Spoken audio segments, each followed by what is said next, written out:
نستعين على ولي الدين والصلاة والسلام على أشرف الأنبياء والمرسلين وعلى آله رسول الله أجمعين أما بعد. Yang terhormat kepada kepala sekolah kita beserta wakilnya, dan yang saya hormati para guru beserta jajarannya, dan yang saya banggakan kepada siswa-siswi dari sekolah tersebut.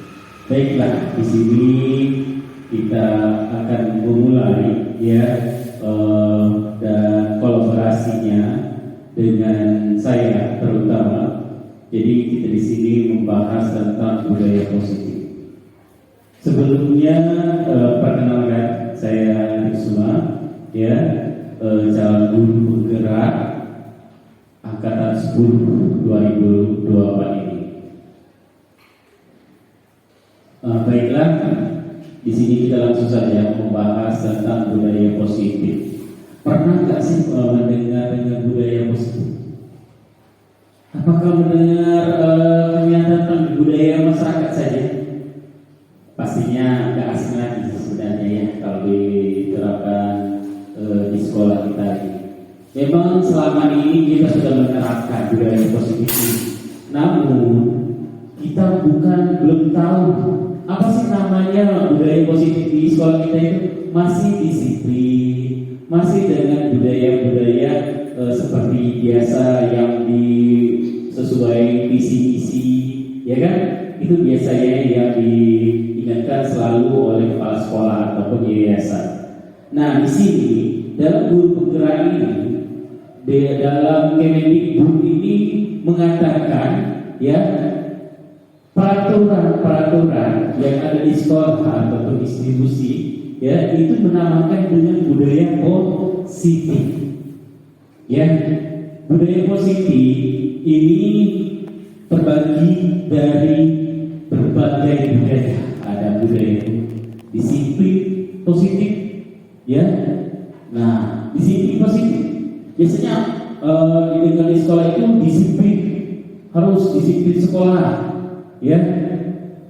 disiplin masuk, disiplin belajar, disiplin hormat kepada guru. Nah, itu biasanya kita dengar.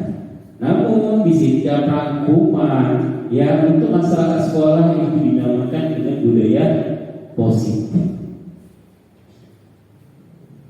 Nah, apa sih budaya positif ini? Di sini tujuan dari budaya positif ini kita lihat pelaksanaan pendidikan di sekolah adalah membentuk anak menjadi generasi yang berpikir cerdas dan berkarakter. Oleh karena itu, agar hal itu bisa terwujud, maka dilaksanakan kegiatan pembelajaran di sekolah dan proses pembiasaan yang baik. Proses pembiasaan itu disebut dengan budaya. Agar terbentuk murid yang berkarakter baik dan unggul, maka sekolah harus membangun budaya positif di lingkungan sekolah. Seperti itu. Nah, sangat penting sekali ini diterapkan, dilakukan, dipraktekkan di sekolah kita. Nah, itulah nanti selanjutnya. Nah, budaya positif ini merupakan perwujudan, merupakan perwujudan dari nilai-nilai atau keyakinan universal. Berarti semua institusi, baik itu sekolah maupun institut. Nah, yang diterapkan di sekolah, budaya positif yang diterapkan di sekolah adalah salah satu perwujudan dari visi guru. Visi ini sebenarnya masing-masing guru itu mempunyai visi. Apa sih tujuan kita? Dan mendidik anak itu seperti apa? Nah, apalagi wali kelas, Nah, wali kelas ini harus membentuk visi anaknya mau gimana, membentuknya gimana, positifnya untuk kedepannya gimana. Nah, itu paling penting, Barulah kita mengikuti dari visi, terutama dari sekolah kita. Apa sih visinya? Dan pembentukan tersebut. Nah, budaya positif yang diterapkan di sekolah seharusnya menjadi suatu kebiasaan sehingga mendorong murid untuk melakukan dengan kesadaran diri tanpa paksaan. Jangan menyuruh anak, pokoknya masuk jamasnya sampai telat, nanti saya hukum, ya saya tunggu di depan pagar. Bukan itu untuk penerapan seperti itu, bukan, ya. Nah itu kalau dinamakan seperti itu nanti dijelaskan lagi, itu penghukum, ya, bukan konsekuensinya, ya. Nah itu. Nah, budaya positif di sekolah adalah tempat belajar yang membuat murid merasa nyaman, aman, dan menyenangkan, di mana terjadi keterlibatan kolaborasi, rasa saling menghargai, dan terciptanya sosial emosional di antara semua warga sekolah. Nah, ini paling terpenting, ya. Tidak ada paksaan, ya.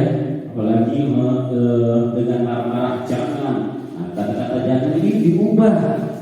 Ya, seperti kita melakukan apa? Jangan berjalan di jalan perjalanan kendaraan, berjalanlah di atas trotoar. Jangan menyebutkan jalan. Ini kalau untuk merefleksikan apa? Supaya kata-kata yang lebih meluruskan atau lebih baik dengan guna apa? Seperti apa? Bukan dilarang. Itu jelas. Nah, apa? Boleh. Ya, kalau kata-katanya, pokoknya kalau menggunakan kata jangan memang sekarang ini tidak boleh. Namun dijelaskan. Apa? Nah itu lebih baik jalan di atas trotoar daripada kita tidak berjalan di bawah trotoar, seperti itu. Ya, ada timbal baliknya yang lebih baik, seperti itu. Kata jalan itu memang sekarang ini ya, murid zaman sekarang, apalagi di abad 21 sekarang sudah abadnya alfa, zaman alfa. Nah, zaman alfa ini yang mengetahui kecanggihan, ya, kecanggihan dan seperti mandiri, menuntut ilmu dengan mandirinya, ya, tidak lagi diharuskan oleh guru ataupun siapapun.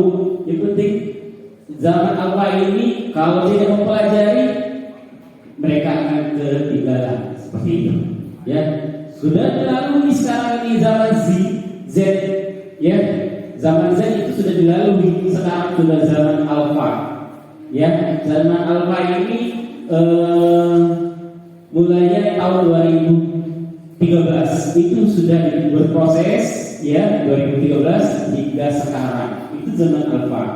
Nah, kalau zaman Z 2013 itu kecanggihan teknologi ini sudah merajalela, ya, sudah kita tahu dulu pakai HP cepet, sekarang ini HP sudah Android semua, iPhone bahkan, ya, tinggal dilihat langsung berikut, kata paling bang, ya, tinggal ditengok langsung bergerak. Nah, jadi di sini selanjutnya, ya, jadi budaya positif ini diawali dengan adanya perubahan paradigma tentang teori kontrol. Ya, kita sebagai pendidik kita merasa kewajiban untuk mengontrol perilaku murid supaya memiliki perilaku sesuai dengan harapan guru. Dengan adanya kontrol dari guru, maka akan terjadi keselarasan yang seimbang sehingga akan terciptanya budaya positif. Nah, yang pertama itu posisi kontrol guru, ya. Nah, ini perlu diketahui, sebaiknya posisi kontrol guru ini adalah sebagai manajer, ya. Kita jangan sebagai ketua kelas, jangan sebagai pengadilan, tidak, ya. Di sini kita harus sebagai manajer. Manajernya ini seperti apa? Dengan kata-kata baik yang mengarahkan untuk lebih baik lagi kepada peserta didik seperti itu. Jadi di mana guru memposisikan dirinya jika guru melakukan pelanggaran, tapi maka guru bisa bertanya kepada anak tentang alasan mengapa anak tersebut melakukan pelanggaran. Apa saja pelanggarannya? Tidak seragam, ya, ataupun telat, ataupun tidak mengerjakan PR, tugas, ataupun tidur dalam kelas. Itu kita perlu ditanyakan. Kenapa?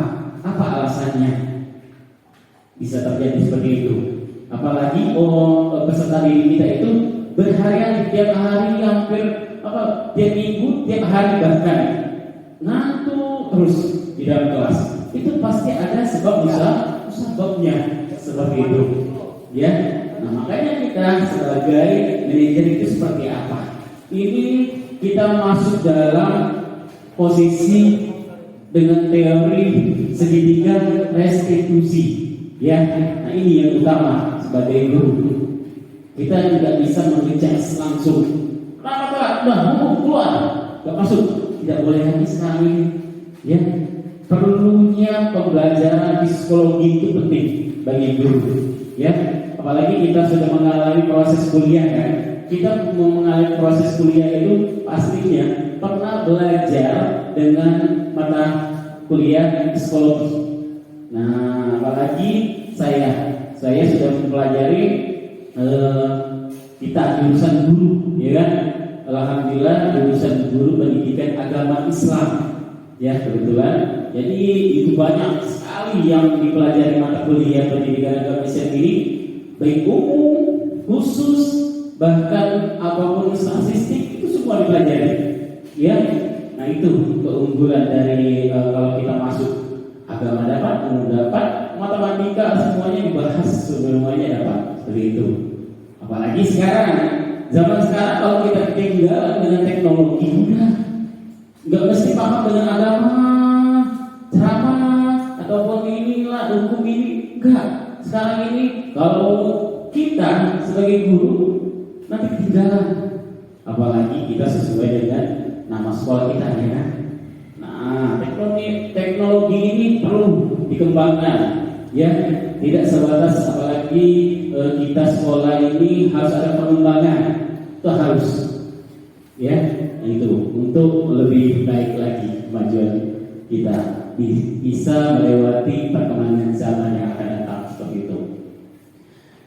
Nah, di sini ya melakukan pelanggaran dan tertib, guru bisa bertanya kepada anak tentang alasan mengapa anak tersebut melakukan pelanggaran, kemudian membuat kesepakatan kelas untuk melakukan tindakan perbaikan supaya anak bisa mencari solusi dari pelanggaran yang sudah mereka lakukan dan tidak mengulang kembali pelanggaran yang sama seperti itu. Nah, makanya kita sebagai pendidik harus mempunyai kesepakatan kelas. Kesepakatan kelas ini harus siswa yang bersepakat. Dalam artian siswa pengennya apa, begitu. Kita berikan kebebasan, namun jangan kebebasan yang tidak efektif di kelas. Pokoknya saya ini mau ribut, nah bukan kesepakatan sekelas itu, ya. Nah, tentunya kalau ada yang berbicara, tentunya diam seperti itu. Itu salah satunya. Nah, itu. Selanjutnya dari posisi kontrol sekarang ke kesepakatan kelas. Nah, kesepakatan kelas ini digunakan untuk membantu guru dan murid dalam bekerja sama membentuk kegiatan belajar mengajar di dalam kelas. Nah, kesepakatan kelas juga terdapat harapan guru kepada murid dan harapan murid kepada guru, sehingga akan membangun kolaborasi yang baik antara guru dan murid. Sebaiknya kesepakatan yang dibuat harus dapat dipahami dan bisa diterapkan langsung, sehingga jika ada kekurangan dapat diperbaiki dan dikembangkan secara berkelanjutan. Nah, itu ya, selama ini kan kita saya juga belajar ya, sama-sama belajar. Selama ini kita tidak mengalami kesepakatan kelas. Hanya kalau belajar udah diam, dengarkan. Padahal itu sudah dipraktekkan, itu dinamakan kesepakatan kelas antara guru kelas. Kesepakatan kelas ini harus siswa yang bersepakat. Dalam artian siswa pengennya apa, begitu. Kita berikan kebebasan, namun jangan kebebasan yang tidak efektif di kelas. Pokoknya saya ini mau ribut, nah bukan kesepakatan sekelas itu, ya. Nah, tentunya kalau ada yang berbicara, tentunya diam seperti itu. Itu salah satunya. Nah, itu. Selanjutnya Selanjutnya dari posisi kontrol sekarang ke kesepakatan kelas. Nah, kesepakatan kelas ini digunakan untuk membantu guru dan murid dalam bekerja sama membentuk kegiatan belajar mengajar di dalam kelas. Nah, kesepakatan kelas juga terdapat harapan guru kepada murid dan harapan murid kepada guru, sehingga akan membangun kolaborasi yang baik antara guru dan murid. Sebaiknya kesepakatan yang dibuat harus dapat dipahami dan bisa diterapkan langsung, sehingga jika ada kekurangan dapat diperbaiki dan dikembangkan secara berkelanjutan. Nah itu ya, selama ini kan kita ya saya juga belajar ya, sama-sama belajar. Selama ini kita tidak mengalami kesepakatan kelas. Hanya banyak kalau belajar udah diam, dengarkan. Padahal itu sudah dipraktekkan, itu dinamakan kesepakatan kelas antara guru dan murid seperti itu. Namun, rupanya ini dinamakan dengan kesepakatan kelas. Wah, luar biasa. Makanya kita sebagai guru ya, pokoknya tidak ada batas untuk menuntut ilmu, tidak ada batas untuk meningkatkan untuk pengembangan guru seperti itu. Karena apa? Apalagi proses demi proses guru penggerak ini luar biasa ya. Pembelajaran guru penggerak ini luar biasa, walaupun ngos-ngosan ya, mengerjakan tugas ini, mengerjakan tugas itu, tapi ilmunya ini luar biasa. Kita pahami ini ilmunya ini luar biasa. Yang terutama untuk memperbaiki diri sendiri, itu yang terutama. Ya, semulanya dulunya kita mengajar hanya marah-marah, ya kan? Apa itu? Kayak gitu.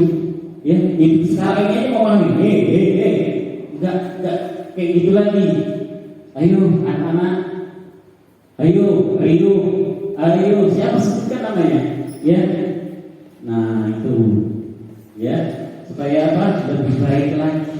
Ini memperbaiki pengajaran kita sebagai pemimpin pembelajaran gimana sebaiknya seperti itu. Nah itu kesepakatan kelas ini yaitu tadi membangun ya pembelajaran itu lebih baik lagi dengan kesepakatan kelas.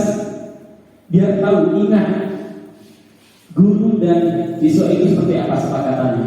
Istilahnya itu berjanji, ya berjanji. Kalau keluar permisi, apa tujuannya keluar. Nah itu harus dijelaskan, harus berjanji seperti itu. Nah namun itu dinamakan dengan kesepakatan kelas. Nah yang ketiga ini penerapan disiplin positif. Nah jadi disiplin positif ini bertujuan memberikan pemahaman, ya.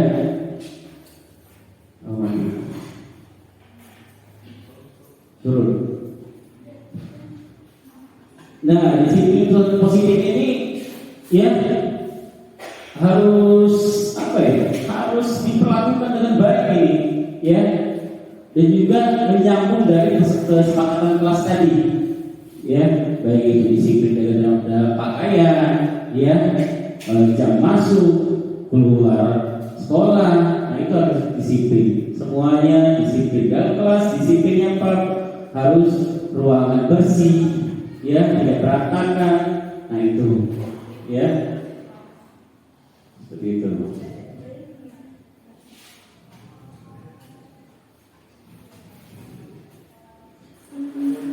Nah jadi, ya, kita bisa mengambil keputusan dan tepat bertanggung jawab atas pilihan yang mereka lakukan, serta dapat menghargai diri sendiri dan orang lain. Kita menghargai disiplin ini gimana, ya, dan kita menghargai kepada orang lain seperti apa, seperti itu. Nah, dalam pelaksanaan disiplin positif ini dapat memberikan pemahaman kepada anak tentang konsekuensinya seperti apa jika mereka melakukan pelanggaran dari peraturan yang sudah disepakati bersama, sehingga membuat mereka belajar melakukan disiplin positif dengan baik, seperti itu, ya.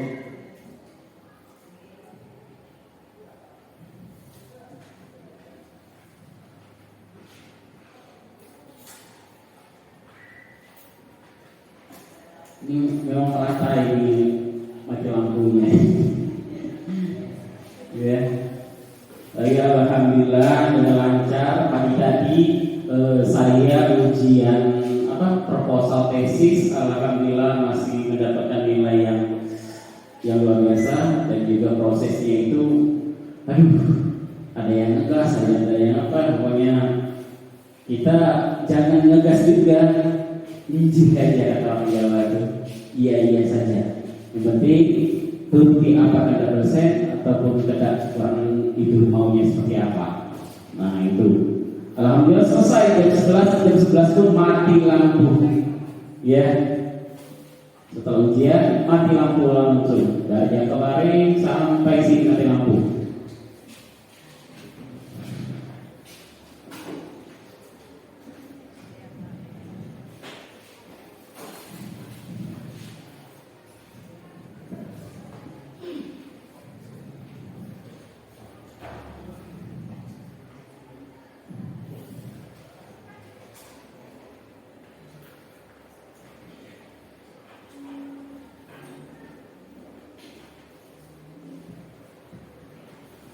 Nah ini penerapan disiplin positif ini. Makanya kita ini dituntut oleh pemerintah ini untuk memahami dari apa yang pengertian budaya positif itu seperti apa. Nah itu, ya. Tapi saya yakin guru-guru bisa menerapkan, apalagi sudah mengetahui tentang budaya positif itu. Yang penting positif aja, itu sudah budaya positif, ya kan? Nah, kalau ada tulisan negatif berarti ya kan ada pelanggaran, ya. Nah itu yang sering melanggar. Lagi.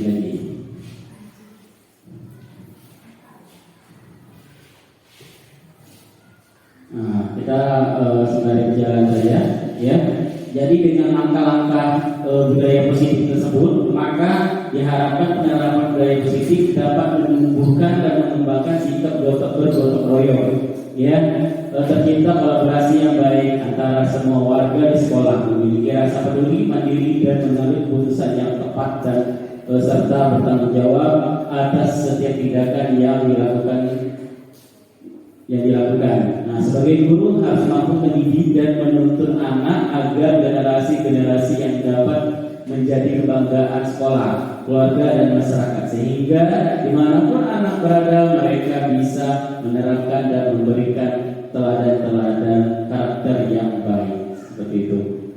Nah, jadi itu penjelasan dari budaya positif. Nah, sekarang ini kita harus memahami tentang segitiga restitusi. Apa sih segitiga restitusi ini? Pernah dengar?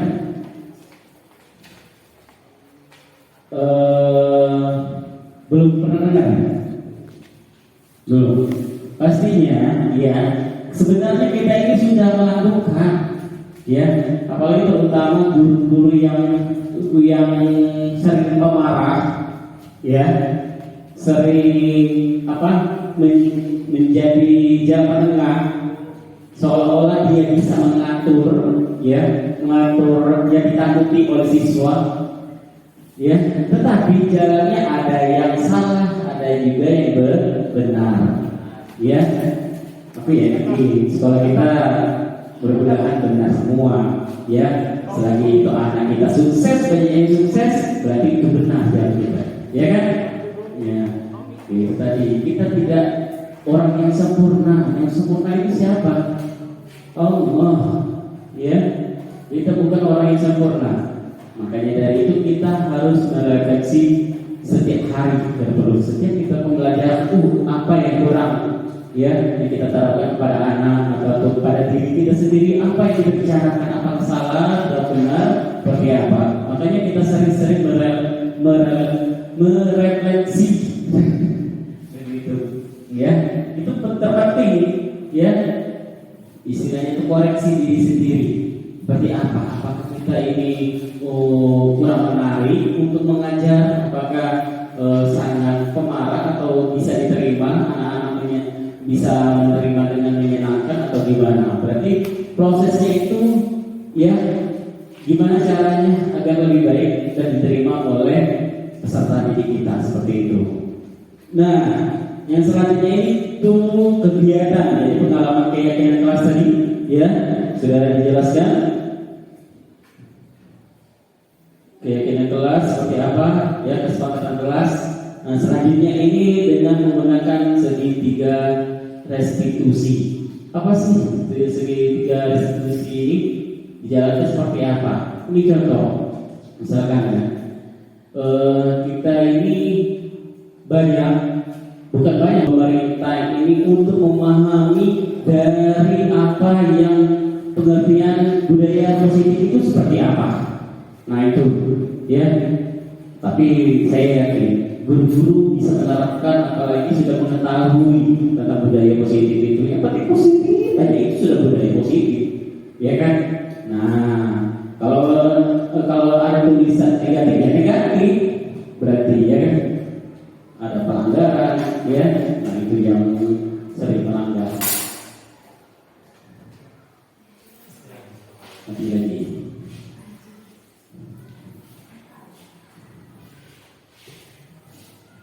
Nah, kita sembari berjalan saja, ya. Jadi dengan langkah-langkah budaya positif tersebut, maka diharapkan penerapan budaya positif dapat menumbuhkan dan mengembangkan sikap gotong royong, ya, tercipta kolaborasi yang baik antara semua warga di sekolah, memiliki rasa peduli, mandiri dan mengambil keputusan yang tepat dan serta bertanggung jawab atas setiap tindakan yang dilakukan. Nah, sebagai guru harus mampu mendidik dan menuntun anak agar generasi-generasi yang dapat menjadi kebanggaan sekolah, keluarga dan masyarakat, sehingga dimanapun anak berada mereka bisa menerapkan dan memberikan teladan-teladan karakter yang baik seperti itu. Nah, jadi itu penjelasan dari budaya positif. Nah, sekarang ini kita harus memahami tentang segitiga restitusi. Apa sih segitiga restitusi ini? Pernah dengar?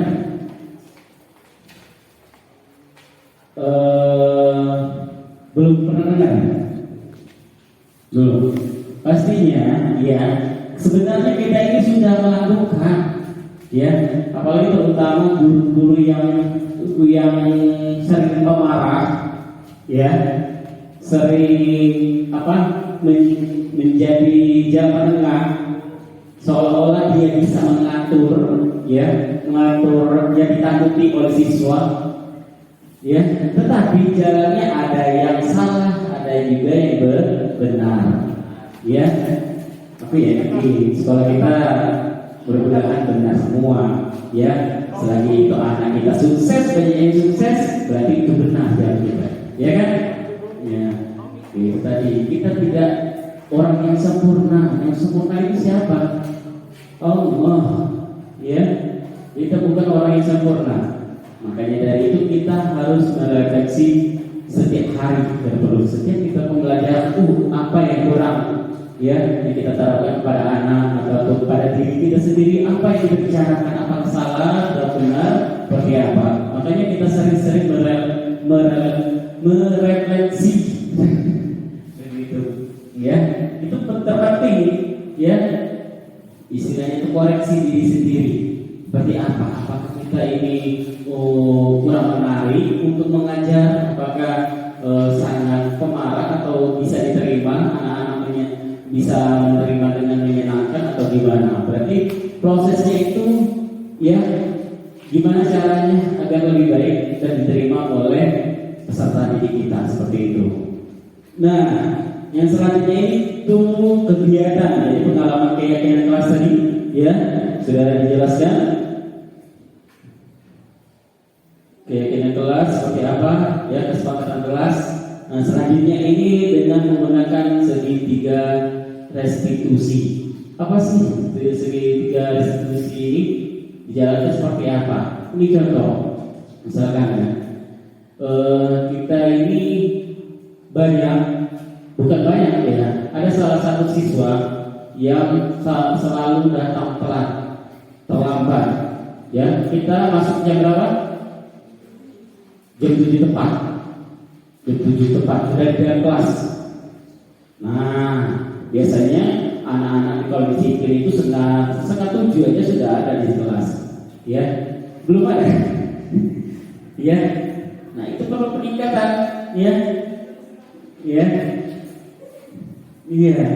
Iya, perlu ada peningkatan berarti biasanya kalau dari sekolah kita itu disiplin harus disiplin itu yang utama. Makanya di sini dijelaskan disiplin itu seperti apa. Ya, bukan hanya waktu kedatangan pulang, bukan. Ya, tetapi disiplin ini seperti apa? Disiplin ini semuanya disiplin, baik itu pakaian, ya, waktu datang masuk sekolah, seperti itu semuanya disiplin.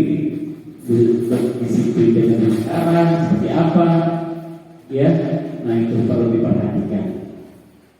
Nah, jika ada anak yang melakukan kesalahan, ya, ataupun tidak seragam, ataupun telat, ataupun yang tadi dijelaskan, itu mesti kita tegur dengan lebih baik. Pak, bisa nggak kalau kita negurnya itu dengan ini? Karena anaknya ini memang ini bandel, yang susah, ya. Apa kita masih salah dikatakan dengan menegur dengan marah-marah? Tetap masih salah. Karena apa? Kita sebagai guru harus berpihak kepada murid, bukan juga menjadi hamba murid, bukan. Berpihak kepada murid ini seperti apa? Ya, kita dengarkan, ya, apa kesalahannya? Kenapa dia melakukan kesalahan seperti itu? Kita dengarkan, ya. Oh, rupanya saya datang telat karena bangun kesiangan, tidurnya kemalaman, begitu. Terus kita memberikan masukan ataupun arahan ataupun untuk kedepannya lebih baik lagi seperti apa? Kan kita jelaskan, ya, untuk lebih baik lagi seperti apa. Nah, makanya di sini segitiga restitusi ini mencakup dari yang pertama itu menstabilkan identitas. Kita stabilkan dulu, ya, anaknya ini kita bicara, kita panggil ke ruangan khusus atau ke ruang BK, ya. Nah, itu bukan hanya guru BK saja, wali kelas gurunya harus mengetahui. Tapi yang terutama guru BK, ya. Nah, guru BK ini harus, ya, mengetahui segitiga restitusi itu seperti apa, menjalankan ini seperti apa, ya. Tidak hanya marah-marah saja dengan peraturan tidak, ya. Ada kata-kata yang bijak, lebih bijak, ya, seperti apa. Nah, makanya di sini, ya, berbuat salah atau tidak, ya, itu tidak apa-apa. Yang kedua ini tidak ada manusia yang sempurna, sudah dijelaskan tadi, ya. Saya juga pernah melakukan kesalahan seperti itu, pasti, ya.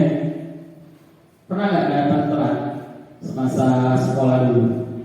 Khususnya Bapak Ibu guru, pernah nggak? Pernah, ya, pasti, ya. Tapi telatnya tidak terlalu telat, gitu. Merasa padahal sudah tepat waktu, telat 5 menit cuma, ya. Apalagi kuliah itu kalau kita telat, ya, yang saya alami di kampus Universitas Mitra dan Kota Palembang itu kalau telat begitu stay telat. Nah, seperti itu, ya. Itu dosennya disiplin, ya. Jadi nggak sembarangan. Masuk terkadang itu ada yang setengah 7 sudah ada kelas dosennya. Jam 7 tepat sudah datang. Jadi berangkat dari rumah, misalkan dari pagi ataupun Pak Jo, ya, hari subuh berangkat. Karena mobilnya itu muter ke 16 dulu. Nah, baru naik mobil Polimo. Nah, dari Ampera itu muter. Ya, dia nggak muter dari Polda. Kalau mau ke UI, mesti berangkat dari subuh. Tidaknya setengah 6 sudah berangkat. Ya. Nah, itu. Jadi tetap kita selesaikan dengan baik-baik. Istilahnya itu kalau bahasa masyarakat kita musyawarah dulu. Gimana sih, apa sih ya anak ini seperti apa? Kita ketahui. Jangan langsung mengatakan istilahnya memperburuk situasi anak seperti itu. Ya, istilahnya kayak sama-sama kayak sayang-sayang, gelus-gelusan, kusuk-kusuk, bukan seperti itu juga, ya. Nah, jadi seperti itu.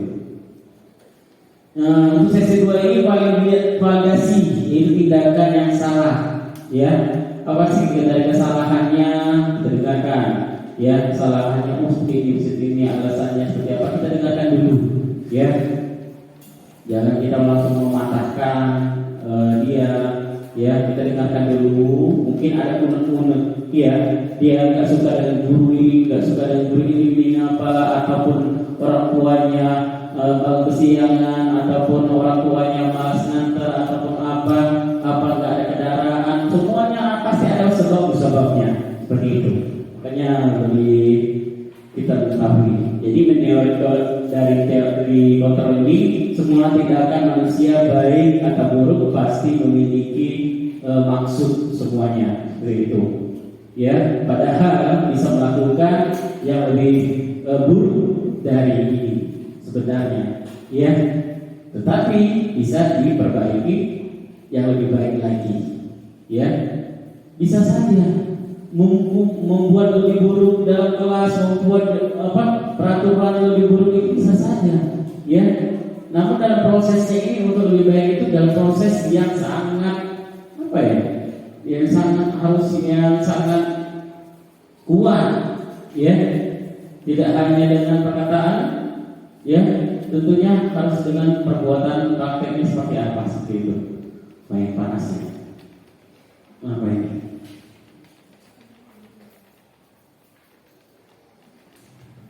Nah, itulah yang terakhir dari segitiga restitusi, ya.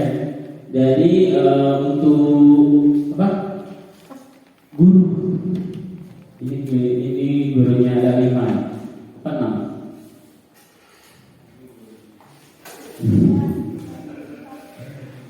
Guru 1, 2, 10 ribu, ya. 1, 2, 3, 4, 5, 6, 7, 8, 9, 10, 11. Berapa anggota kita? 12. Ya, alhamdulillah. Jadi terima kasih banyak, ya. Mudah-mudahan ini sebenarnya kita di sini mencakup pemahaman saja sih sebenarnya, ya. Jadi pemahamannya seperti apa, dan juga motivasi kalian itu mau jadi apa, seperti itu. Kita juga mau jadi apa, itu terutama pada diri sendiri, ya. Kita kok kalau membagi tugas seperti apa ini, enggak sebenarnya kalau dijalankan, ya. Saya alhamdulillah ya, saya juga ketua KKI, saya juga kuliah S2, saya juga CGP ini semua dijalankan, ya. Apalagi guru, 4 proses yang harus dijalankan. Tuh, tapi orang mana sih nggak ada yang ngeluh? Pasti ada keluhan, tapi nggak berlebihan juga, ya. Mengeluhannya bukan menyalahkan Allah, bukan, mengeluhnya pada diri sendiri. Itu kok bisa capek ya, ini ya, banyak tugas ya, enggak. Tetapi kita harus jalankan, jangan saja, ya. Pikiran kita kok jalan, ini tugas ini selesai nggak, sudah pusing, ya. Banyak proses-proses yang harus dilalui, ya. Ini dan CGP pun ini, ya, luar biasa. Ya, kalau kita misalkan yang guru-guru yang sudah 5 tahun siapa? Yang setelah mengajar. Nah, itu harus mendaftar jadi guru penggerak, ya. Usia berapa sekarang? Masih muda. Ya, batasnya 20 tahun. Sudah maha tahu enggak? Ya. Enggak ada yang maha tahu siapa. Allah. Ya, nah itu luar biasa. Nah makanya di sini ya dengan pemahaman ini ya kita harus mengetahui apa sih budaya positif itu seperti apa. Nah itu ya apa yang kita jalankan itu terutama itu untuk menjadi sekolah kita, pendidikan kita untuk peserta didik itu belajar lebih baik lagi. Itu yang utama ya. Dan juga sekarang ini ya, anak-anak sekarang ini mudah terpengaruh. Pengaruhnya itu terutama di lingkungan ya, tidak hanya di lingkungan sekolah ataupun di rumah, di lingkungan lain terkadang banyak ya. Sekarang aja tuh mau anak SMA SMK tuh mulai memahami, tapi ya namanya yang berbuat apa itu masih tetap dilakukan ya.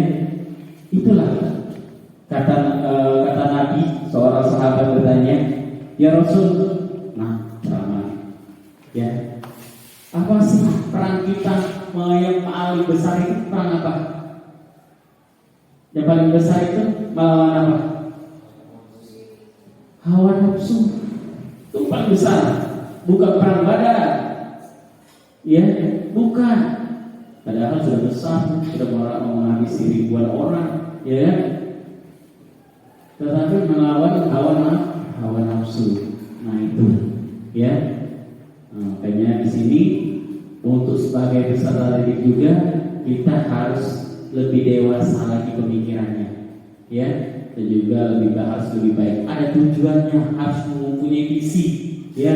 Apa sih visi kita ini? Sekolah itu gimana? Apa tujuannya apa? Ya, apakah lebih baik apa kayak gitu doang? Oh kayak gitu doang. Cuma bisa gibah, ngatain orang, ya. Apalagi julitin orang, apalagi yang anak-anak yang sekarang ini membuli, suka membuli, itu saking parahnya tuh ya. Bahkan kalau zaman dahulu paling dibanggakan, kalau nggak membuli orang itu berarti belum dikatakan orang hebat.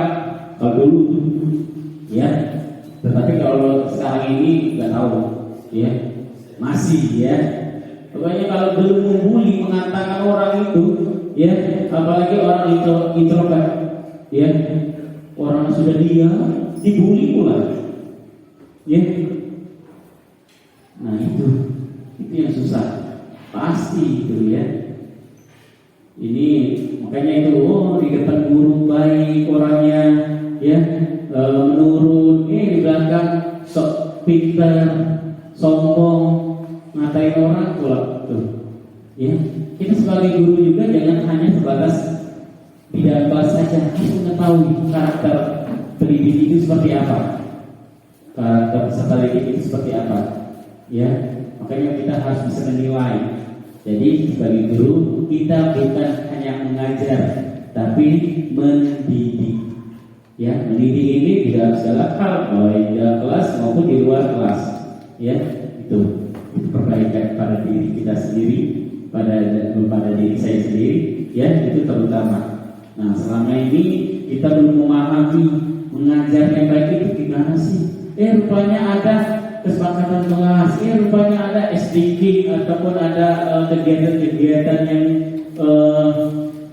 yang apa yang lebih menarik lagi. Ada rupanya dalam pembuatan video, ada rupanya pembuatan poster, apalagi menggunakan aplikasi Canva itu banyak tuh, ya kan? Nah, ya kan guru sih sudah mengetahui pembelajaran aplikasi Canva itu seperti apa, ya kan? Banyak manfaatnya, kegunaannya.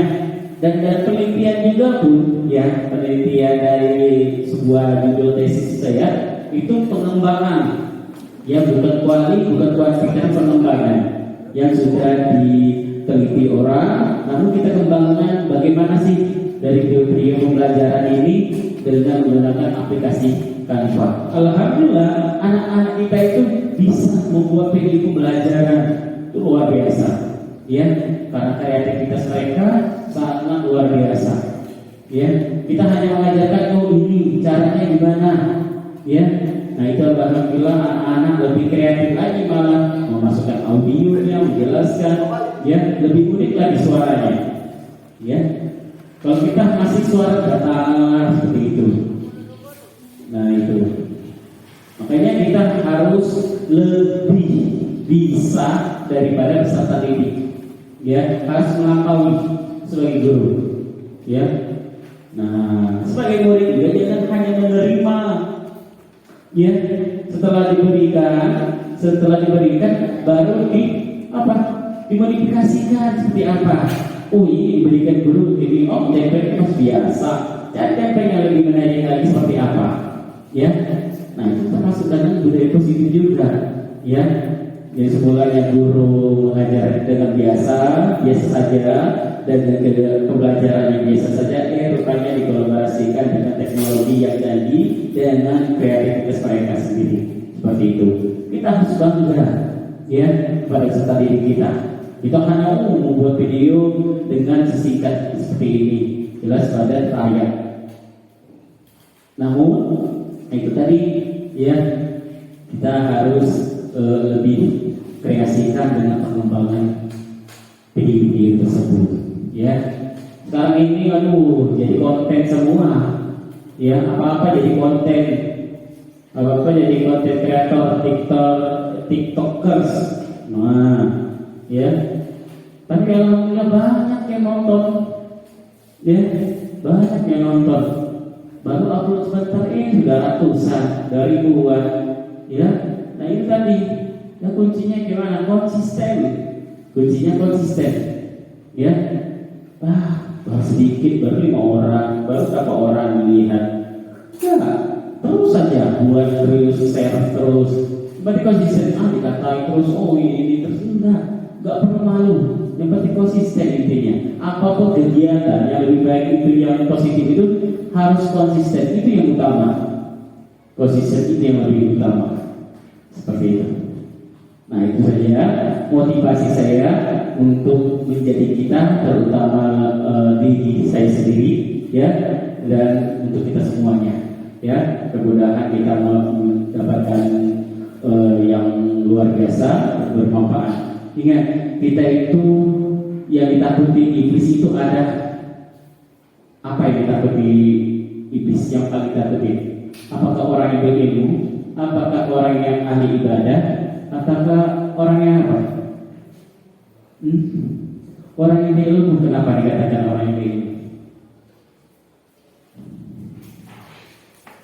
Benar,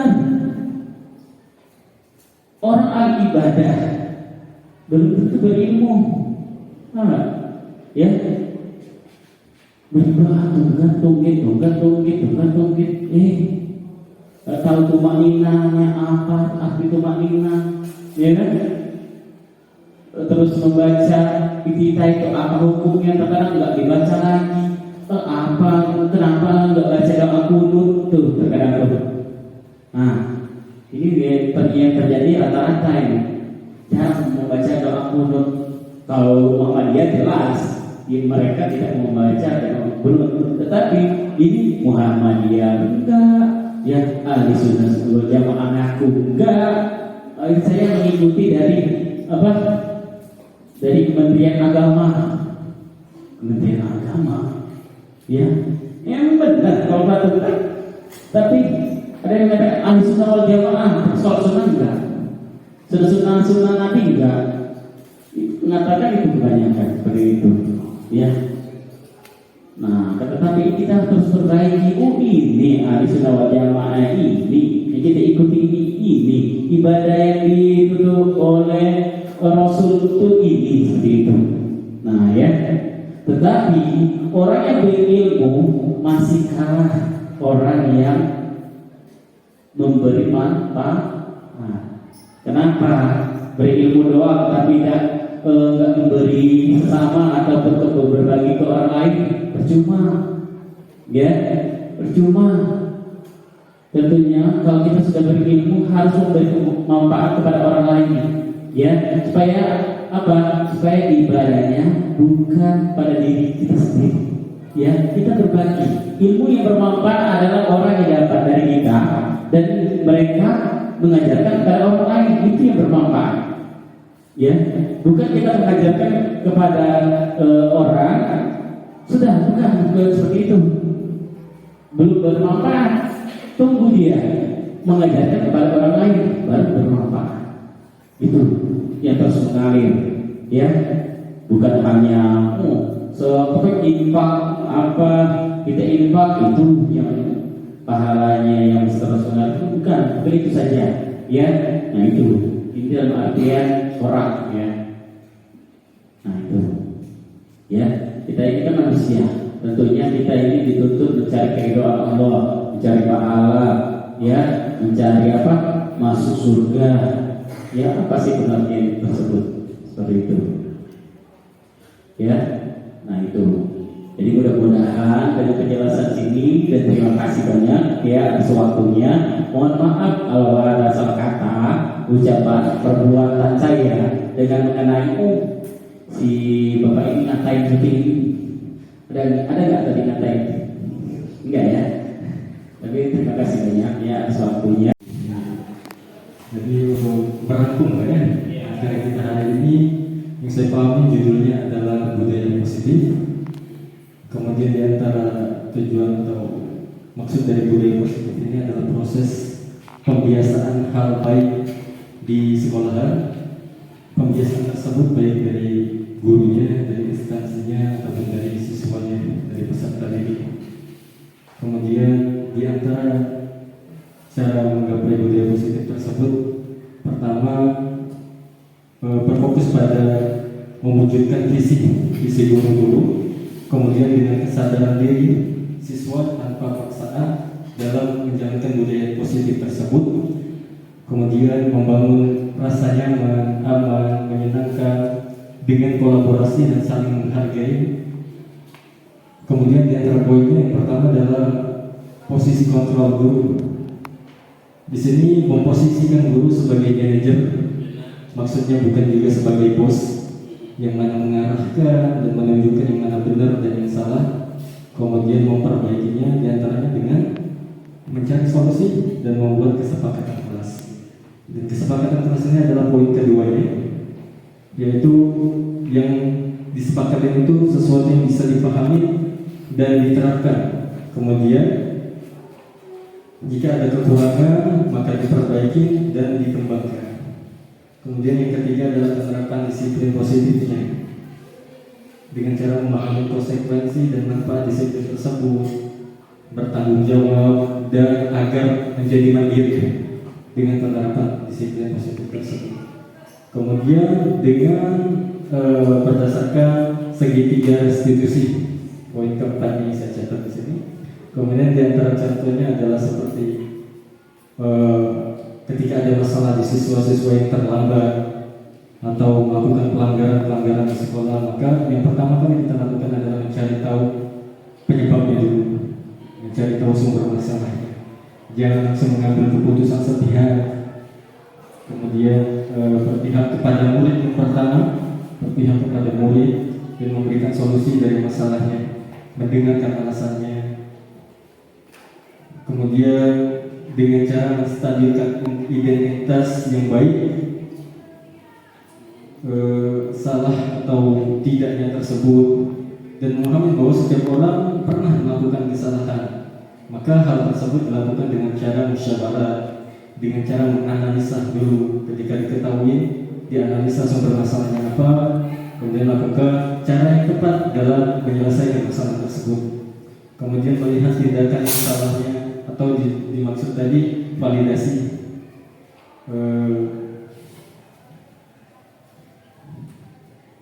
Kemudian yang terakhir, poin yang saya simpulkan adalah setiap siswa itu bukan simpul, poin tambahan di antara contoh penerapan kesepakatan kelas itu adalah setiap siswa contohnya wajib memiliki pendapat pada saat pembelajaran di hari itu. Mungkin itu saja. Luar biasa ya, walaupun masih dibaca, tapi sudah itu memang penting tuh ya. Itu apalagi sekarang ini sebagai guru BK itu paling penting itu, tolong utama itu dengan penerapan budaya positif ini ya.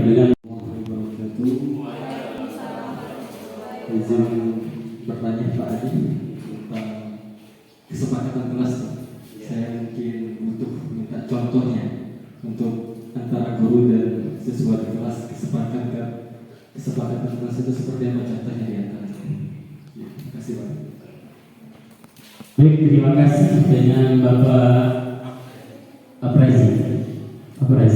Nah, di sini untuk kesepakatan kelas ini penting ini, ya. Contohnya itu bagaimana? Selanjutnya kita kolaborasi dulu, ya, kita pendapat dulu, Bu. Anak-anak, kita hari ini belajar, ya, tentang pokoknya tentang apa?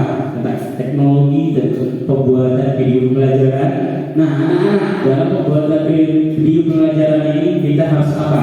Jadi kita harus berkesepakatan kelas seperti biasa. Namun seperti biasa ini ada suatu kebebasan. Kebebasannya ini seperti apa? Anak-anak boleh berkreasi, ya, dan juga mau pilih yang seperti apa. Terutama ingat, jangan melebihi aturan kelas. Kesepakatan kelas ini pertama tadi kan dia ketika guru menjelaskan itu kesepakatan kelas, ya. Permisi jika mau keluar atau ke WC, ya, jangan langsung keluar masuk, itu tidak menghormati. Nah, jadi kalau anak diberikan kesepakatan kelas itu berarti ingat, kesepakatan kelas ini harus diisi dulu, ya. Nah, itu. Dan yang ketiga apa? Biasanya buat murid kayaknya apa? Ini langsung contoh-contoh kita langsung praktek untuk kesepakatan kelas. Apa? Ayo, apa? Tidak boleh bermain HP. Masa kesepakatan kelas tidak boleh bermain. Pokoknya tidak main HP, tidak boleh ini, ya. Nah, itu kesepakatan kelas. Apalagi yang lebih baik nih, yang lebih baik supaya murid-murid kita itu bisa aktif. Apa? Setiap peserta didik harus memberikan pendapat. Terus kesepakatan kelas bisa pendapat apa saja. Itu bisa, berarti semuanya bisa apa? Bertanggung jawab. Saya ada ini, ya, kesepakatan kelas saya ini. Saya akan memberikan komentar ataupun pendapat tentang ini pembelajaran hari ini. Nah, itu gimana? Mulai itu siswa kita untuk merancang kata-katanya seperti itu.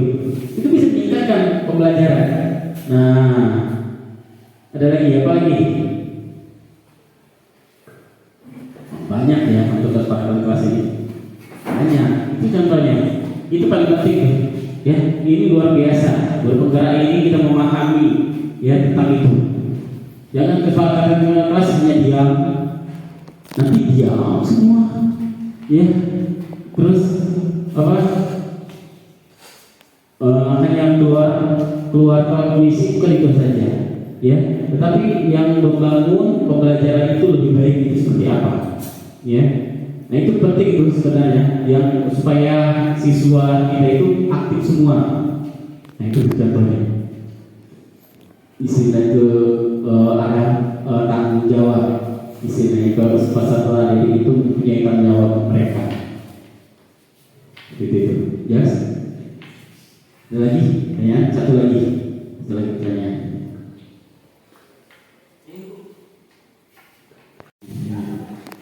Jadi untuk merangkum ya, acara kita hari ini yang saya pahami judulnya adalah budaya positif. Kemudian di antara tujuan atau maksud dari budaya positif ini adalah proses pembiasaan hal baik di sekolahan. Pembiasaan tersebut baik dari gurunya, dari instansinya, ataupun dari siswanya, dari peserta didik. Kemudian di antara cara menggapai budaya positif tersebut, pertama berfokus pada mewujudkan visi guru-guru, kemudian dengan kesadaran diri siswa tanpa paksaan dalam menjalankan budaya positif tersebut, kemudian membangun rasa nyaman, aman, menyenangkan dengan kolaborasi dan saling menghargai. Kemudian di antara poinnya yang pertama adalah posisi kontrol guru. Di sini memposisikan guru sebagai manajer, maksudnya bukan juga sebagai bos yang mana mengarahkan dan menunjukkan yang mana benar dan yang salah. Kemudian memperbaikinya diantaranya dengan mencari solusi dan membuat kesepakatan kelas. Dan kesepakatan kelas ini adalah poin keduanya, yaitu yang disepakati itu sesuatu yang bisa dipahami dan diterapkan. Kemudian jika ada kekurangan maka diperbaiki dan dikembangkan. Kemudian yang ketiga adalah penerapan disiplin positifnya dengan cara memahami konsekuensi dan manfaat disiplin tersebut, bertanggung jawab dan agar menjadi mandiri dengan penerapan disiplin positif tersebut. Kemudian dengan berdasarkan segitiga restitusi, poin keempat ini saya catat di sini. Kemudian di antara contohnya adalah seperti ketika ada masalah di siswa-siswa yang terlambat atau melakukan pelanggaran di sekolah, maka yang pertama kali kita lakukan adalah mencari tahu penyebabnya dulu, mencari tahu sumber masalahnya. Jangan langsung mengambil keputusan sepihak. Kemudian berpihak kepada murid yang pertama, berpihak kepada murid dan memberikan solusi dari masalahnya, mendengarkan alasannya. Kemudian dengan cara menstabilkan identitas yang baik, salah atau tidaknya tersebut, dan memahami bahwa setiap orang pernah melakukan kesalahan. Maka hal tersebut dilakukan dengan cara musyawarah, dengan cara menganalisa dulu. Ketika diketahui, dianalisa sumber masalahnya apa, kemudian lakukan cara yang tepat dalam menyelesaikan masalah tersebut. Kemudian melihat tindakan salahnya atau dimaksud tadi validasi.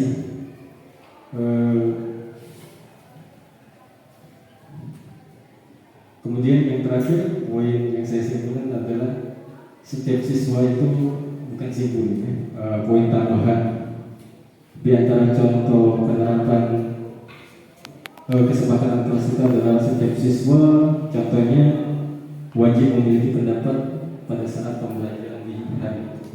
Mungkin itu saja.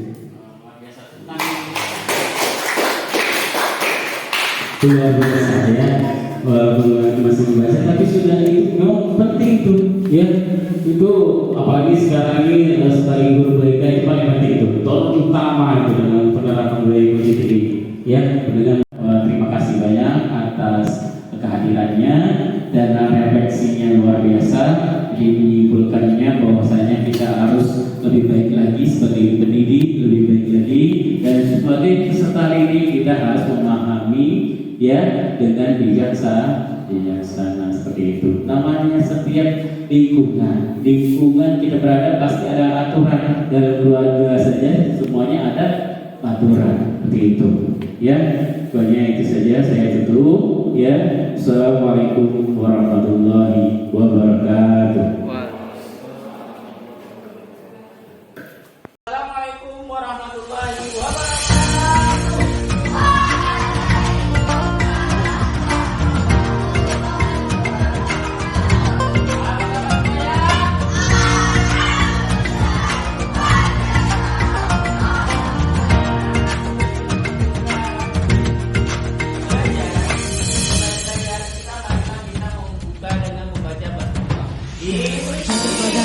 Penjuru Nusantara, pendidik mulia terpanggil jiwanya, melangkah dalam satu cita, selamat dan bahagia anak bangsa. Seperti biasa juga filosofi yang pertama siap berinovasi, berkolaborasi. Bahagialah wahai ibu pertiwi, Bergerak jiwanya, selalu bergerak. Jadi kesepakatan kelas ini yang pertama apa? Gerakan Mendengarkan jika ada yang berbicara. Yang kedua apa?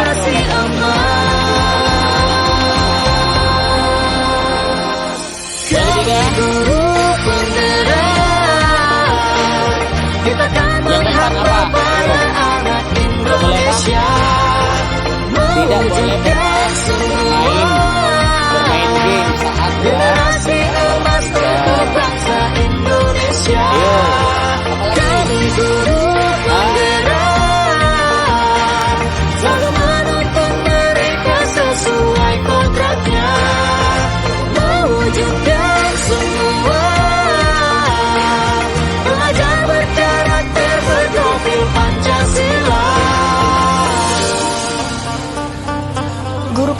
adalah pemimpin pembelajaran yang mendorong tumbuh kembang murid secara holistik, aktif, dan proaktif dalam mengembangkan pendidik lainnya untuk mengimplementasikan pembelajaran yang berpusat kepada murid serta menjadi teladan dan agen